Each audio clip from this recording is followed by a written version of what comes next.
presented by M. Jhansirani, R. Priya and M. Shalini. இன்னைக்கு என்ன பார்க்க போகிறோன்னா அசோசியேஷன் ரூலில் FPG growth algorithm இதை தான் பார்க்க போகிறோம். ஃபர்ஸ்ட் ஒருத்தனே அசோசியேஷன் ரூல்னால் என்னன்னு பார்க்கலாம். அசோசியேஷன் ரூல் லேர்னிங் வந்து ஒரு அன்சூப்பர்வைஸ்ட் லேர்னிங் டெக்னிக்கு. இது வந்து ஒரு டேட்டா ஐட்டம் வந்து அனதர் டேட்டா ஐட்டம் டிபெண்டன்சியை செக் பண்ணி அதுக்கேற்ற மாதிரி மேப்ஸாக உருவாகுது. ஸோ இதனால் மோர் ப்ராஃபிட்டபிளாக ஈட்ட முடியும். டேட்டா பேஸில் வேரியபிள்ஸ்க்கு பிட்வீனில் இன்ட்ரெஸ்டிங் ரிலேஷன்ஸை டிஸ்கவர் பண்ண இந்த டிஃப்ரெண்ட் ரூல்ஸ்க்கு பேஸாக இந்த அசோசியேஷன் ரூல் இருக்குது. அசோசியேஷன் ரூல் லேர்னிங் வந்து ஒரு மிஷின் லேர்னிங்கில் இம்பார்ட்டன்ட் கான்செப்டில் ஒன்று. ஸோ இதில் market basket analysis, web usage mining and continuous productions இதுக்கெல்லாம் பெரிய யூஸாக இந்த அசோசியேஷன் ரூல் இருக்குது. FPG growth algorithm. The FPG growth algorithm is an alternative way to find frequent item sets without using candidate generation. FPG growth algorithm a priori algorithm மாதிரி இது ஒரு another way. இது வந்து without using candidate generations இதோட பெர்ஃபார்மன்ஸை improve பண்ணுறதுக்காண்டி தான் இதை வந்து develop பண்ணாங்க. It uses divide and conquer strategy. FPG growth algorithm வந்து அதில் இருக்க ஐட்டம் செட்லாம் எதை பேஸ் பண்ணி இருக்குன்னா ட்ரீ ஸ்ட்ரக்சரை வந்து பேஸ் பண்ணி இருக்கும். frequent pattern tree. A frequent pattern tree நம்ம FP ட்ரீன்னு சொல்லலாம். இது ஒரு tree structure consist of two types. என்னென்னு பார்த்தீங்கன்னா item prefix tree and frequent item header table. First நம்ம பார்க்க போகிறது item prefix tree. Item prefix ட்ரீனா ரூட் நோடு லேபிள்டு நல்லா இருக்கணும். அப்படி நான் ரூட் நோடாக இருந்துச்சுன்னா அதுக்கு 3 ஃபீல்டு இருக்கும். ஐட்டம் நேம், சப்போர்ட், கவுண்ட், நோடோட லிங்க். அடுத்து நம்ம பார்க்க frequent item header table. Frequent item header டேபிளாக இருக்குன்னா அதுக்கு 2 ஃபீல்டு இருக்குது. என்னென்னு பார்த்தீங்கன்னா ஐட்டமோட name, head of the node வந்து லிங்க் ஆகிருக்கணும் ஃபஸ்ட்டு நோடோட. ஃபர்ஸ்ட் ஒருத்தனே எக்ஸாம்பிள் பார்ப்போம்.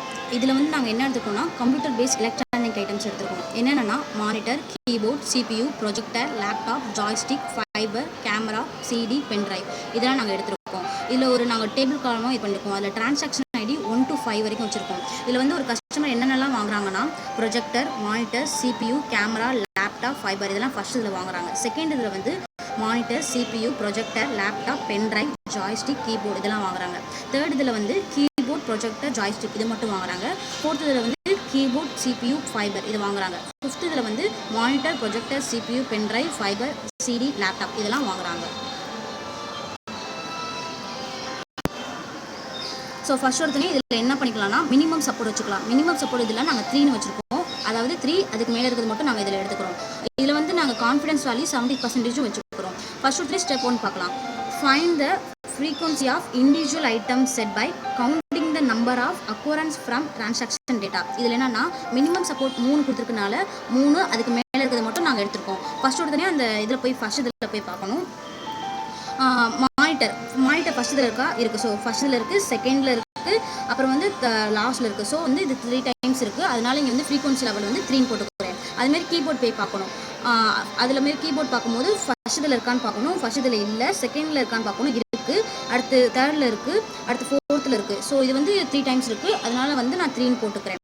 அதுமாரி CPU போய் பார்க்குறேன். CPU இருக்கான்னு பார்க்குறேன். ஃபர்ஸ்ட் இதில் போய் பார்க்குறேன், இருக்குது. ஸோ செகண்டில் இருக்குது, அடுத்து ஃபோர்த்தில் இருக்குது, ஃபிஃப்த்தில் இருக்குது. ஸோ இது வந்து 4 டைம்ஸ் இருக்குது. இப்படி ஒவ்வொன்றையும் போய் அதில் இருக்கிறத பார்க்கணும். அதுமாரி ப்ரொஜெக்டரும் 4 டைம்ஸ் இருக்கும். அதுமாரி பென் ட்ரைவும் 2 டைம்ஸ் இருக்கும். அதுமாரி லேப்டாப்பும் 3 டைம்ஸ் இருக்கும். ஜாய்ஸ்டிக்கும் 2 டைம்ஸ் இருக்கும். ஃபைபரும் 3 டைம்ஸ் இருக்கும். கேமராவும் 1 டைம் இருக்கும். CDயும் 1 டைம் இருக்கும். இந்தமாரி தான் வரும். அடுத்து ஸ்டெப் 2 பார்க்கலாம். இதில் என்னென்னா from the frequent pattern set by checking the minimal support. இதில் என்னென்னா நாங்கள் மினிமல் சப்போர்ட் 3ன்னு கொடுத்துருக்கனால 3 அதுக்கு மேலே இருக்கிறது மட்டும் நான் எடுத்திருக்கேன். அதில் என்ன நாங்கள் எடுத்துருக்கோம்னா கீபோர்டு 3 டைம்ஸ் இருக்கிறது எடுத்துருக்கோம். அடுத்து மானிட்டர் 3 டைம்ஸ் இருக்கிறது எடுத்துருக்கோம். 3க்கு மேலே இருக்க அந்த CPU 4 டைம்ஸ் இருக்கிறது எடுத்துருக்கோம். ப்ரொஜெக்டர் 4 டைம்ஸ் இருக்கிறது எடுத்துருக்கோம். லேப்டாப் 3 டைம்ஸ் இருக்கிறது எடுத்துருக்கோம். ஃபைபர் 3 டைம்ஸ் இருக்கிறத எடுத்துருக்கோம். இதில் வந்து என்னன்னா எல்ன்றது வந்து ஃப்ரீக்வெண்ட் பேட்டர்ன் செட்டு. இதை வந்து நாங்கள் டிசெண்டிங் ஆர்டரில் எடுத்துருக்கோம். என்னென்னா CPU வந்து 4 டைம்ஸ் இருக்கிறத வந்து ஒரு நாங்கள் செட்குள்ளே எழுதியிருக்கோம். அதுமாதிரி projector 4 times, keyboard 3 times, monitor 3 times, laptop 3 times and fibre 3 times இதெல்லாம் வந்து ஒரு பேட்டர்ன் செட்டாக நாங்கள் எழுதியிருக்கோம். நெக்ஸ்ட் ஸ்டெப் வந்து ஸ்டெப் 3 ஃபைண்ட் ஆர்டர் ஐட்டம்ஸு.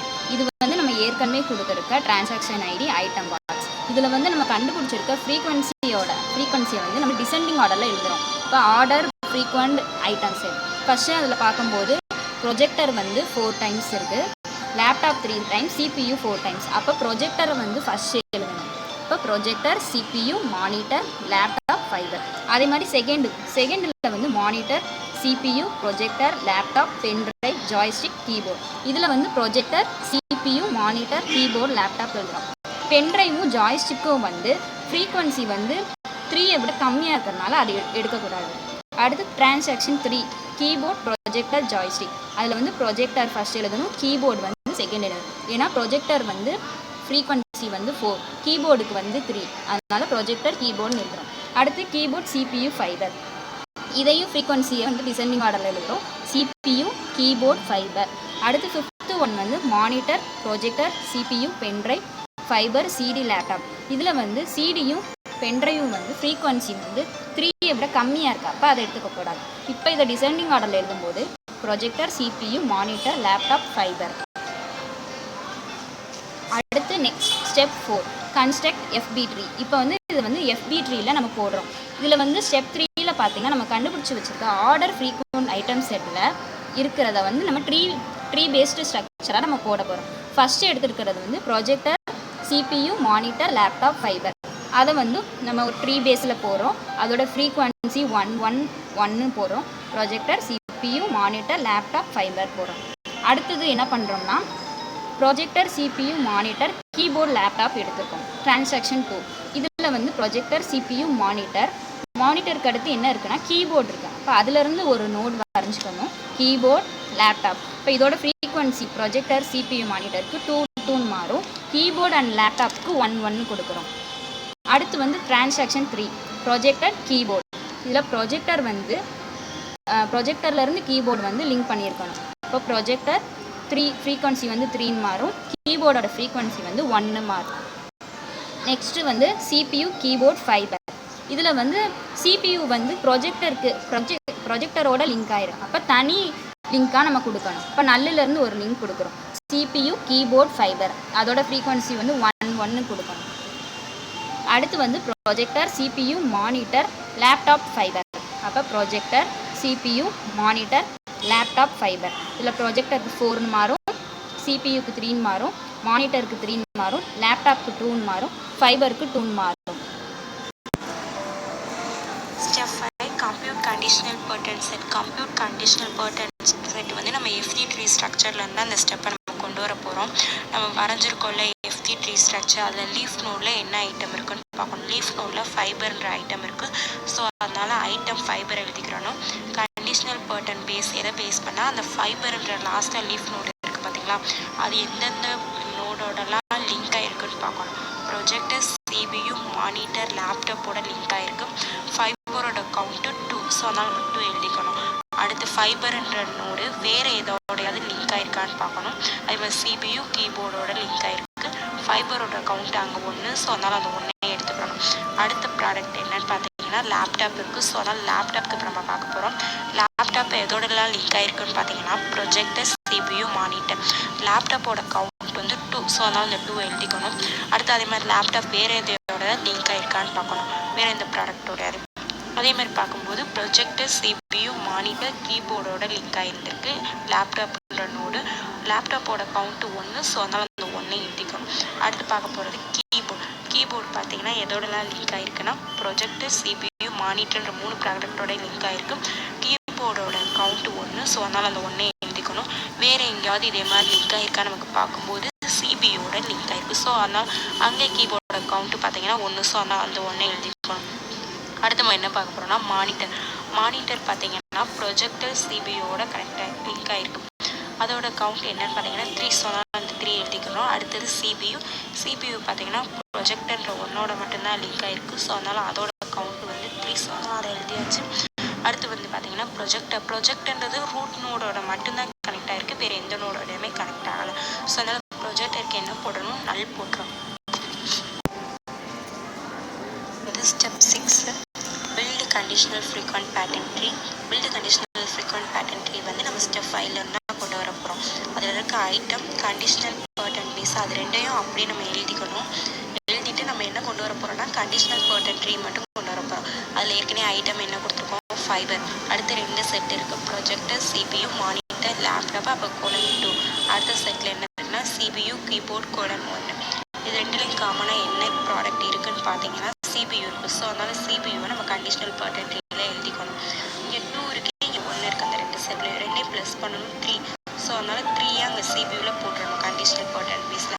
அதே மாதிரி அடுத்தது என்ன பார்க்க போகிறீங்கன்னா லேப்டாப்பில் என்னென்ன இருக்குது 2 செட்னா ப்ரொஜெக்டர், CPU, மானிட்டர், அதோட சப்போர்ட் கவுண்ட் 2 கொடுத்துருக்காங்க. அடுத்து ப்ரொஜெக்டர், CPU, மானிட்டர், கீபோர்ட், இதோட சப்போர்ட் கவுண்ட் 1 கொடுத்துருக்காங்க. ரெண்டுலையும் காமனாக என்ன இருக்குன்னு பார்த்தீங்கன்னா ப்ரொஜெக்டர், CPU, மானிட்டர் இருக்குது. 2 + 1 3. ஸோ அதனால் 3 அதை அப்படியே போட்டாச்சு கண்டிஷனல் பர்டன் ட்ரீயில். அடுத்தது என்ன ஐட்டம்னா கீபோர்டில் கண்டிஷனல் பர்டன் பேஸில் 3 செட் இருக்குது. 3 செட்டில் என்னென்ன இருக்குதுன்னு பார்த்தீங்கன்னா ப்ரொஜெக்டர், CPU, மானிட்டர் :1, அடுத்த செட்டில் ப்ரொஜெக்டர் :1, அடுத்த செட்டில் CPU :1. இது 2 செட்டில் ப்ரொஜெக்டர்ன்றது வந்திருக்கு, 3ஆவது செட்டில் ப்ரொஜெக்டர் வரல. 3 செட்லேயுமே சேமாக என்ன ப்ராடக்ட் இருக்கோ நம்ம அதை தான் எடுத்துருக்கோம். ஸோ இது 3லேயுமே எதுவுமே சேமாக இல்லை. ஸோ அதனால் நல் போட்டாச்சு. அடுத்து என்ன பார்க்க போகிறோம்னா மானிட்டரில் ப்ரொஜெக்டர், CPU :3 இதில் ஒரு செட்டு தான் இருக்குது. ஸோ அதனால் அந்த ஒரு செட்டே அப்படியே நம்ம கண்டிஷனல் பர்டன் ட்ரீயில் எழுதிக்கணும். அடுத்து நம்ம பார்க்க போகிறோம் CPUவில் ப்ரொஜெக்டர் :3 மட்டும்தான் இருக்குது. ஸோ ப்ரொஜெக்டர் ஒரு செட்டு மட்டும்தான் இருக்குது. ஸோ அதனால் அதை அப்படியே கண்டிஷனல் பர்டன் ட்ரீயில் எழுதிக்கணும். அடுத்து ப்ரொஜெக்டரில் கண்டிஷனல் பர்டன் பேஸில் எதுவுமே இல்லை, நல்லா இருக்குது. ஸோ அதனால் கண்டிஷனல் பர்டன் ட்ரீயும் நல்ல. அடுத்து வந்து step 7 generate frequent pattern rule by checking minimal confidence value. இது வந்து நம்ம ஏற்கனவே இந்த டேபிள் வந்து கண்டுபிடிச்சிருக்கோம். இப்போ கண்டுபிடிக்க போகிறது ஃப்ரீக்வெண்ட் பேட்டர்ன் ஜென்ரேட்டட். எத்தனை பாசிபிலிட்டிஸ் இருக்குன்னு பார்க்க போகிறோம். Conditional pattern tree and item எடுத்துக்கிறோம். ஃபஸ்ட்டு வந்து ஃபைபர் எடுத்துக்கிறோம். ஃபைபர் வந்து இங்கே என்ன இருக்குது கண்டிஷனல் பேட்டர்ன் ட்ரீயில் CPU இருக்குது. அப்போ CPU ஃபைபர் அதோட ஃப்ரீக்வன்சி 3. அதனால் CPU ஃபைபர் அதோட ஃப்ரீக்வன்சி 3 போட்டுருக்கோம். நெக்ஸ்ட்டு லேப்டாப்பில் வந்து எத்தனை பாசிபிலிட்டிஸ் இருக்குன்னு பார்க்க போகிறோம். லேப்டாப், ப்ரொஜெக்டர், CPU, மானிட்டர் இதில் பார்க்க போகிறோம். ஃபஸ்ட்டு ப்ரொஜெக்டர் லேப்டாப் அதோட ஃப்ரீக்வன்சி 3, CPU லேப்டாப் அதோட ஃப்ரீக்வன்சி 3, மானிட்டர் லேப்டாப் அதோட ஃப்ரீக்வன்சி 3, ப்ரொஜெக்டர் CPU லேப்டாப் அதோட ஃப்ரீக்வன்சி 3, ப்ரொஜெக்டர் மானிட்டர் லேப்டாப் அதோட ஃப்ரீக்வன்சி 3, CPU மானிட்டர் லேப்டாப் அதோட ஃப்ரீக்வன்சி 3. இத்தனை பாசிபிலிட்டிஸ் இருக்குது. நெக்ஸ்ட்டு வந்து இது வந்து நல்லா இருக்குது. கீபோர்டுக்கு வந்து கண்டிஷனல் பேட்டர்ன் ட்ரீ நல்லா இருக்குது. அதனால் எம்டி செட் போடுறோம். அடுத்து மானிட்டர் எடுத்துக்கிறோம். மானிட்டரில் ப்ரொஜெக்டர் மானிட்டர் அதோட ஃப்ரீக்வன்சி 3, CPU மானிட்டர் அதோட ஃப்ரீக்வன்சி 3, ப்ரொஜெக்டர் CPU மானிட்டர் அதோட ஃப்ரீக்வன்சி 3 போடுறோம். அடுத்து வந்து CPU இதுக்கு வந்து ப்ரொஜெக்டர் CPU ஃப்ரீக்வன்சி 3. ப்ரொஜெக்டருக்கு வந்து அது வந்து நல் செட்டாக இருக்குது. அதனால் எம்டி செட் கொடுக்குறோம். ஸோ இப்போ கான்ஃபிடன்ஸ் வேல்யூ பார்க்கணும். இதில் வந்து நாங்கள் கான்ஃபிடன்ஸ் வேல்யூ 70% கொடுத்துருக்கனால அதோட ஃபார்முலா என்னன்னா S(A)/S(A). ஸோ வந்து இதை நாங்கள் ஒவ்வொன்று கூடயும் போய் பார்க்குறோம். ஸோ இது ஒவ்வொன்று கூடயும் போய் பார்க்கும்போது அந்த கான்ஃபிடன்ஸ் வேல்யூ சாட்டிஸ்ஃபை ஆகுது. ஸோ இது confidence value satisfy. FP growth அல்காரிதத்தோட அட்வான்டேஜ் பார்ப்போம். ஏப்ரியாரி அல்காரிதத்தோட கம்பேர் பண்ணும்போது எஃப்இ க்ரோத் அல்காரிதம் ஃபாஸ்ட்டாக ஒர்க் ஆகுது. இது ரொம்ப எஃபிஷியண்ட்டாகவும் இருக்குது. எஃப்இ க்ரோத் அல்காரிதத்தோட டிஸ்அட்வான்டேஜ் பார்ப்போம். ஏப்ரியாரி அல்காரிதத்தை விட நம்ம எஃப்இ க்ரோத் அல்காரிதத்தை பில்ட் பண்ணுறது ரொம்ப டிஃபிகல்ட்டாக இருக்குது. இது எக்ஸ்பென்சிவாகவும் இருக்குது. லார்ஜ் டேட்டா செட்டை யூஸ் பண்ணும்போது may not fit in the shared memory. Thank you to all.